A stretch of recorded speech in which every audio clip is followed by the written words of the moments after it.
Meron tayo ditong 2 kilos na tadtarin ng baka. Ayan mga pare ko, yo. So ganyan ang itsura ng tadtarin ng baka natin mga pare ko. Yung hindi nakakalam nito, ito yung ginagamit nila sa mami, sa pares. Ayan mga pare ko, ito yun. At napakamura ng kilo nito mga pare ko, nasa 150 lang. Ayan yung mga may laman-laman na yan, saka yung taba-taba niya. Ayan. O, di ba?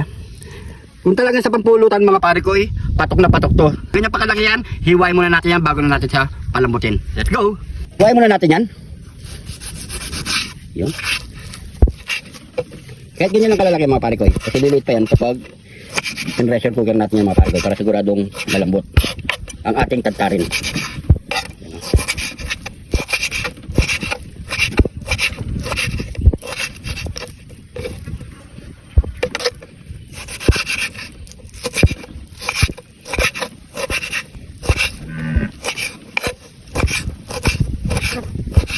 Matapos na natin to hiwain ng maliliit mga pare ko, ayan ang kinalabasan niya mga pare ko. So ilalagay na natin dito sa ating pressure cooker. Yan. Nasa inyo yung mga pare ko kung gusto niyo yung pressure cooker or mano-mano na lang. Kasi ako para mas mabilis lang ang luto natin mga pare ko, para agad lumambot. So yan, maglalagay lang tayo ng konting toyo. Palambutin muna natin sa pag-adobo niya mga pare ko. Tapos konting suka. Ayan. Maglagay din tayo ng daon ng laurel, pamintang nonal. Ayan. Ayan mga pare ko, pakuloy muna natin yan. Pressure cooker muna natin ng siguro mga 15 minutes or 20 minutes. Okay na yan. Pakuluin muna natin yan.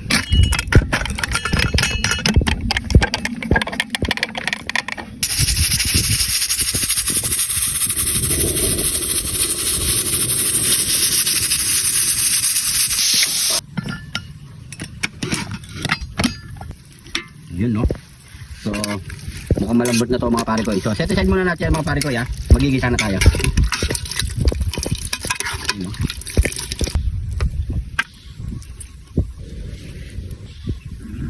Lalagyan muna natin mantika.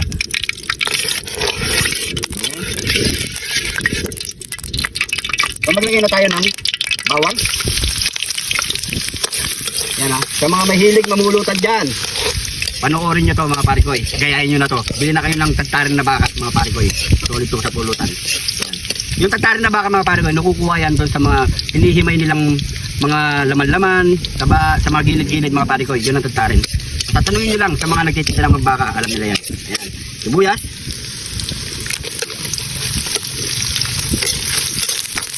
Labas muna natin ang aroma na.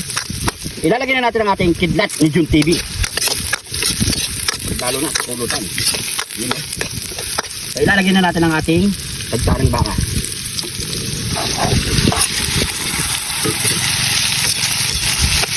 Agisa lang muna natin yan mga pare ko. Ilalagay na natin ang ating mga suka at toyo. Yan. Yan. Tapos maglagay tayo ng pamintang nunal, laurel uli, at nandyan na yung konting pampalasa mga pare ko. Maglagay tayo ng brown sugar. Ilang natin yan. So lagyan natin ng konting pinagpuluan natin mga pare ko. So patutuyin natin yan sabaw niya mga pare ko. Yan. Pinato yung adobong tagtarin ng baka. Ayan, no? Yan. So antayin lang natin yan mga pare ko.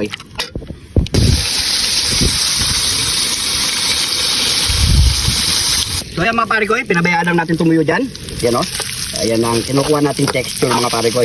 Yung magnuot yung sarsa niya dito at matuyo yung sabaw niya mga pare ko sa ating tagtaring baka. Ayan o. Kita nyo naman mga pare ko. So namamantika na siya. So wala na siya sabaw. Ibali itong mantika niya mga pare ko. Yan ang kumukuha siya sa taba-taba ng baka mga pare ko. Ayan o. Ganda ng kulay. Wow. Kali na natin yan. Yung kabango. Yan. Ito na mga pare ko. So siyempre, ano pang kasunod niyan? Nyamanaken saken. Ito na ang ating pinatuyong nagmamantikang adobong tadtarin ng baka. Ayan no. Solid. Sarap sa pulutan nito. Pero tayo, magkakanin tayo siyempre mga pare ko. Bago tayo magbukbang, pray muna tayo. Thank you, Lord, sa napakasarap na pagkain nito, Lord. Bless po yung viewers namin, Lord. Bless po yung sumusuporta sa amin, Lord. Bless po yung family at kalusugan namin, Lord. In Jesus' name. Amen. So yung mga pare ko, siyempre, bago tayong pungos, pinapakapal natin yung mga pare ko. So yung mga pare ko, taste test na tayo. Habang mainit. Kasi kapag lumamig na ito, magsisebo na ito mga pare ko. Sa ating mga pare ko, yan. Tapaw mo sa kanin. Yun. Kain po. Namalak yan. Saka yan. Sarap.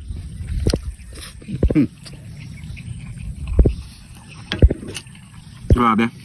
Tama yung alat na. Yung pagkakadobo niya napakasarap. Medyo sweet siya kasi nilagyan natin ng brown sugar. Sarap sa kanin mga pare ko. Saka yung pagpapakulo na ito mga pare ko, pressure cooker nyo na lang kasi nga matigas pala to. Pinakulo natin to nasa 45 minutes mga pare ko.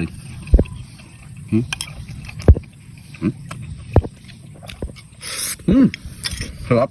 Lalo na pag mainit. Sarap. Ang masarap ito yung nilagay sa ano pares mga pare ko. Saka sa mami yan. Yan.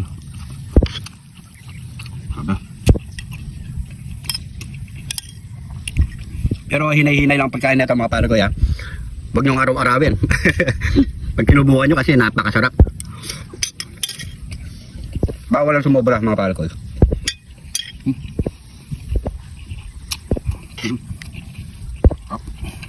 Yakang-yaka. Taba-taba nyo. Tabang baka talaga.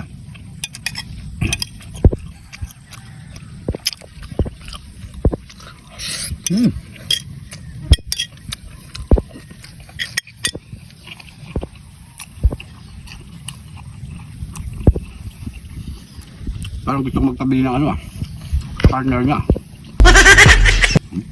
Sarap. Grabe.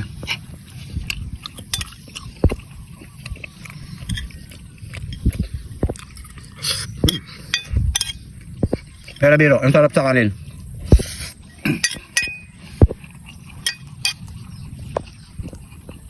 Kung magtatanong kayo mga pare ko, saan nabibili ito? Sa mga public market natin mga pare ko, mga nagtitinda mga karne, baka, sa mga bakahan mga pare ko. Tanong nyo lang, tadtarin. Yun, alam na nila yung mga pare ko. Kasi ito nabili ko ito kanina sa Pampang. Pampang Market sa Angeles. Pero agaan nyo lang pagbili mga pare ko. Kasi pag nadito oras na kayo, mga bandang alas 9, alas 10 ng umaga, wala na yan mga pare ko. Kasi nakuha na ng mga nagmamami.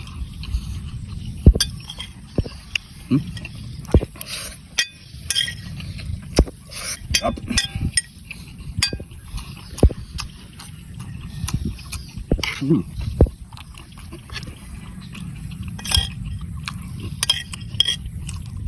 Sarap pa ano?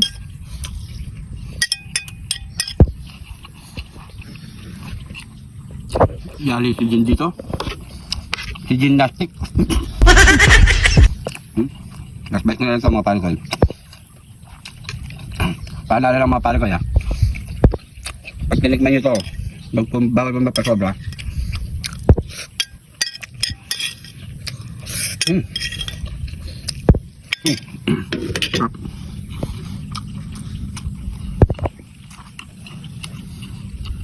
Grabe.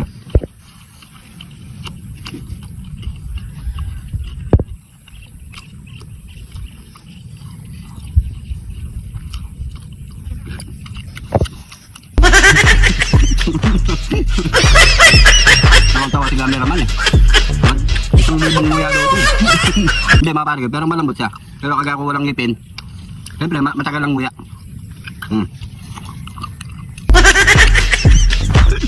Yan.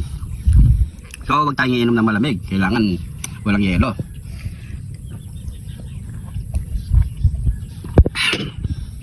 Thank you Lord. So yan mga pare ko. So maraming salamat sa panonood. Siyempre hindi natin maubos to. Hinay-hinay lang. Kung napadpad ka sa video na to mga pare ko, paki-comment kung saan umabot ang ating video para alam natin mga pare ko. At kung hindi ka pa naka-follow, mag-follow na. Siyempre yung mga bagong followers natin dyan, maraming salamat po. Welcome na welcome po kayo dito sa Jun TV mga pare ko. Abang-abangan nyo po mga pare ko yung ating next episode. Araw-araw mga pare ko may post tayo at marami pa tayong iluluto na i-share sa inyo mga pare ko. Huwag kalimutan mga pare ko, paki-like, comment and share mga pare ko. Maraming salamat po. Ingat po kayo lagi dyan. God bless po.